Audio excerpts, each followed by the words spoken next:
आज की इस कड़ी में हम स्वतंत्रता सेनानी और प्रख्यात सामाजिक कार्यकर्ता अमृतलाल विट्ठलदास ठक्कर को याद करते हैं, जिनका जन्म 29 नवंबर 1869 को हुआ था।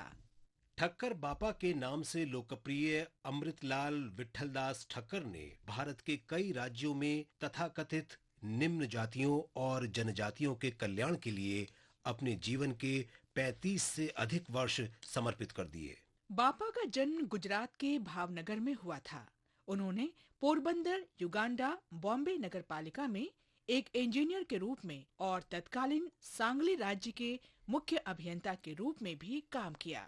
कुर्ला के बॉम्बे उपनगर में काम करते हुए बापा तथाकथित निम्न जातियों की दयनीय स्थिति से विचलित हुए।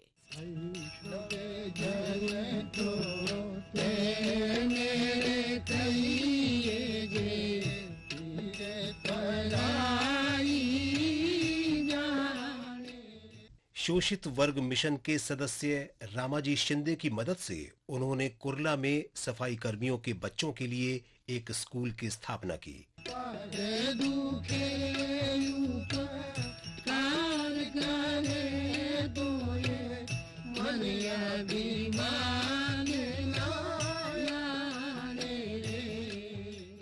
उन्नीस 1914 में वे सर्वेंट्स ऑफ इंडिया सोसाइटी में शामिल हो गए। गोपाल कृष्ण गोखले ने उनका परिचय महात्मा गांधी से कराया और उन दोनों के बीच गहरा रिश्ता बन गया। 1920 में बापा ने ओडिशा का दौरा किया और अकाल के दौरान राहत कार्य भी किया। 1923 में उन्होंने आदिवासी उत्थान के लिए प्रयासों के तहत भील सेवा मंडल की स्थापना की। वे 1926 में भावनगर राज्य विषय सम्मेलन के अध्यक्ष बने और 1928 में उन्होंने काठियावाड़ स्टेट्स पीपल्स कॉन्फ्रेंस की अध्यक्षता की। 1930 के सविनय अवज्ञा आंदोलन के दौरान ठक्कर बापा को गिरफ्तार कर लिया गया और 6 महीने सश्रम कारावास की सजा सुनाई गई, लेकिन उन्हें 40 दिनों के बाद ही रिहा कर दिया गया। वे हरिजन सेवक संघ के सचिव थे और उन्होंने 1944 में गोंड सेवक संघ की स्थापना की। बाद में इस संगठन का नाम बदलकर वनवासी सेवा मंडल कर दिया गया। ठक्कर बापा को संविधान सभा की एक उप समिति का अध्यक्ष चुना गया था। उन्होंने 1950 में ट्राइब्स ऑफ इंडिया पुस्तक लिखी थी।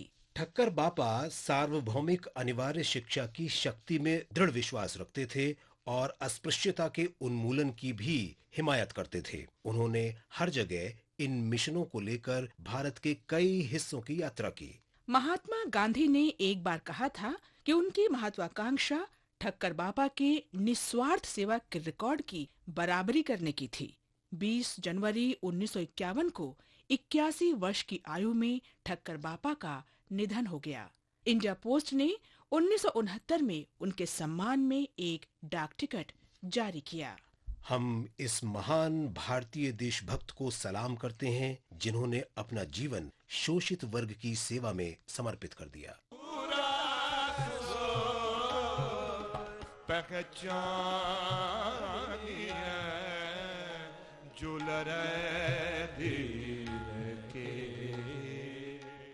हम 29 नवंबर 1885 को शहीद हुए स्वतंत्रता सेनानी, दार्शनिक और सुधारक राम सिंह कूका को भी याद करते हैं। कूका आंदोलन के संस्थापक राम सिंह कूका पहले भारतीय थे जिन्होंने असहयोग और ब्रिटिश माल तथा सेवाओं के बहिष्कार का इस्तेमाल राजनीतिक हथियार के रूप में किया था। राम सिंह का जन्म पंजाब के भैणी में हुआ था। एक नवयुवक के रूप में वे नामधारी आंदोलन के संस्थापक बालक सिंह के शिष्य बन गए। बालक सिंह ने अपनी मृत्यु से पहले राम सिंह को नामधारी आंदोलन का नेता नियुक्त किया। वो महान महाराजा रणजीत सिंह की सेना का हिस्सा थे। रणजीत सिंह की मृत्यु के बाद राम सिंह ने सिखों को अपना आत्मसम्मान हासिल करने में मदद करने का दृढ़ संकल्प लिया। उन्होंने नामधारियों के बीच नई प्रथाओं की शुरुआत की जिन्हें कूका कहा जाने लगा, क्योंकि वे ऊंचे स्वर में भजन गाते थे।